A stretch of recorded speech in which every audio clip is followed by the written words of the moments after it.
Assalamualaikum warahmatullahi wabarakatuh. Anak-anakku tercinta, bagaimana kabar kalian hari ini? Semoga kita semua senantiasa dalam lindungan Allah Subhanahu wa Ta'ala. Pada kesempatan kali ini kita akan melakukan telaah soal tentang memahami teks informasi, khususnya menemukan ide pokok dan ide pendukung teks informasi. Bacalah teks informasi berikut untuk menjawab soal nomor 1 hingga 3.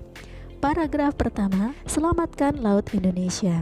Indonesia dikenal sebagai negara maritim yang telah diakui dunia. Indonesia juga dinobatkan sebagai negara kepulauan terbesar di dunia. Sebagai negara maritim, luas lautan Indonesia lebih besar dibandingkan luas daratannya, yaitu sebesar 3,25 juta kilometer persegi dibanding 2,01 juta kilometer persegi. Keanekaragaman hayati flora dan fauna di Laut Indonesia juga sangat luar biasa. Indonesia menjadi penyuplai 10% hasil perikanan di dunia karena hasil lautnya yang melimpah. Semua itu merupakan aset negara yang harus dijaga. Paragraf 2. Sayangnya belum banyak warga negara yang menyadari cara menjaga wilayah laut Indonesia. Hal ini tercermin dari rendahnya kesadaran masyarakat dalam membuang sampah pada tempatnya. Selain itu, ketidakpedulian para oknum pencemar lingkungan juga akan mengancam keberlangsungan ekosistem laut Indonesia. Dampak yang jelas terlihat adalah meningkatnya jumlah limbah yang dibuang ke laut dan semakin luasnya wilayah yang terkena dampak pencemaran. Paragraf 3. Ada beberapa cara yang dapat dilakukan untuk menjaga kelestarian laut Indonesia. Hal pertama yang dapat dilakukan adalah tidak membuang sampah sembarangan. Kedua adalah melakukan pengambilan hasil laut dengan cara yang ramah lingkungan. Ketiga adalah tidak menangkap dan memelihara biota laut yang dilindungi. Berikutnya adalah tidak menyentuh terumbu karang jika sedang berwisata ke laut karena dapat meningkatkan potensi kerusakan terumbu karang. Paragraf 4. Menjaga keseimbangan ekosistem laut merupakan tanggung jawab seluruh warga negara. Tugas besar kita saat ini adalah melestarikan alam demi kelangsungan hidup makhluk hidup di sekitarnya. Mari kita menjadi manusia yang bijak dengan menjaga kelestarian lingkungan, minimal lingkungan kecil yang ada di sekitar kita. Pertanyaan 1. Berdasarkan informasi pada teks yang berjudul Selamatkan Laut Indonesia, manakah yang termasuk ide pokok dan ide pendukung pada paragraf pertama teks tersebut?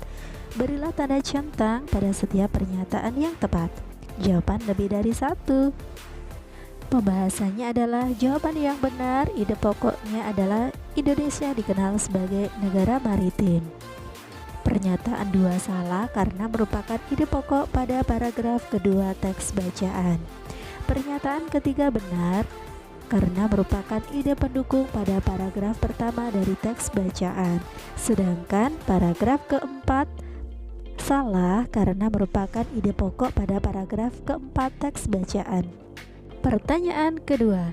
Berdasarkan informasi pada teks yang berjudul Selamatkan Laut Indonesia, ide pokok paragraf ketiga adalah A. Sayangnya belum banyak warga negara yang menyadari cara menjaga perairan Indonesia. B. Ada beberapa cara yang dapat dilakukan untuk menjaga kelestarian laut Indonesia. C. Keseimbangan ekosistem menjadi tanggung jawab seluruh warga negara. D. Indonesia dikenal sebagai negara maritim yang diakui dunia. Jawaban yang benar adalah B. Pembahasannya pilihan A salah karena merupakan ide pokok paragraf kedua. Pilihan C salah karena merupakan ide pokok paragraf keempat. Dan pilihan D juga salah karena merupakan ide pokok paragraf pertama. Pertanyaan ketiga. Berdasarkan informasi pada teks berjudul Selamatkan Laut Indonesia, hubungkan dengan garis antara ide pokok di lajur sebelah kiri dengan ide pendukung di lajur sebelah kanan. Pembahasan melakukan pengambilan hasil laut dengan cara yang ramah lingkungan merupakan ide pendukung dari ide pokok, yaitu menjaga keseimbangan ekosistem laut merupakan tanggung jawab seluruh warga negara. Sedangkan mari kita menjaga manusia yang baik dengan menjaga kelestarian lingkungan, minimal lingkungan kecil di sekitar kita merupakan ide pendukung dari ide pokok, yaitu menjaga keseimbangan ekosistem laut merupakan tanggung jawab seluruh warga negara. Hal ini tercermin dari rendahnya kesadaran masyarakat dalam membuang sampah pada tempatnya merupakan ide pendukung dari ide pokok, yaitu Sayangnya, belum banyak warga negara yang menyadari cara menjaga wilayah laut Indonesia. Dan yang terakhir, luas lautan Indonesia lebih besar dibandingkan luas daratannya, yaitu sebesar 3,25 juta kilometer persegi dibanding 2,01 juta kilometer persegi, merupakan ide pendukung dari ide pokok, yaitu Indonesia dikenal sebagai negara maritim pada paragraf 1. Nah anak-anak, demikian kegiatan latihan telaah soal pada materi memahami teks informasi, khususnya menemukan ide pokok dan ide pendukung teks informasi. Semoga bermanfaat. Sekian, wassalamualaikum warahmatullahi wabarakatuh.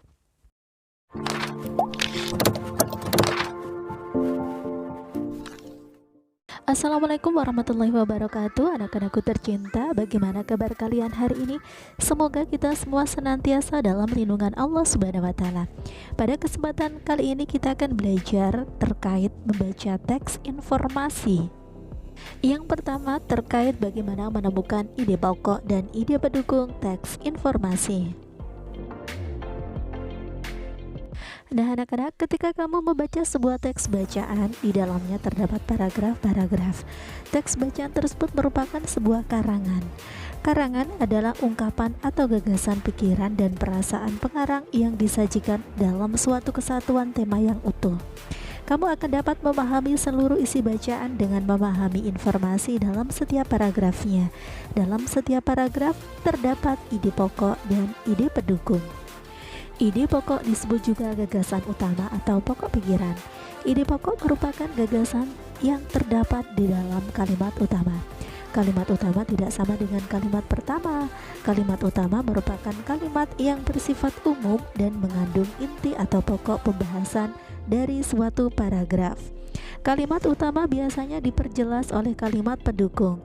Oleh sebab itu, ide pokok dalam suatu paragraf dapat ditentukan dari kalimat utamanya. Setelah ide pokok ditemukan, kemudian ide pokok tersebut dikembangkan atau diperjelas menjadi sebuah paragraf yang padu. Kalimat yang menjelaskan ide pokok dalam suatu paragraf disebut kalimat penjelas. Kalimat penjelas merupakan kalimat yang bersifat khusus yang mendukung kalimat utama. Kalimat penjelas juga disebut dengan ide atau gagasan pendukung. Ide pendukung umumnya dinyatakan oleh lebih dari satu kalimat. Ada beberapa langkah untuk menentukan ide pokok dan ide pendukung dalam teks. Yang pertama, bacalah dengan cermat setiap kalimat pada paragraf dalam teks bacaan. Kedua, pahamilah apa yang sedang dibahas atau dibicarakan dalam setiap paragraf teks tersebut. Langkah ketiga, tentukan ide pokok dengan menentukan kalimat utama pada setiap paragraf. Langkah keempat, tentukan ide pendukung dengan menentukan kalimat-kalimat yang menjelaskan kalimat utama setiap paragraf. Langkah terakhir, setelah itu dapat disimpulkan ide pokok dari teks bacaan setelah keseluruhan berdasarkan ide pokok dan ide pendukung yang terdapat pada setiap paragraf. Nah anak-anak, cukup di sini dulu penjelasan kita hari ini. Sampai bertemu kembali pada kegiatan pembelajaran berikutnya. Wassalamualaikum warahmatullahi wabarakatuh.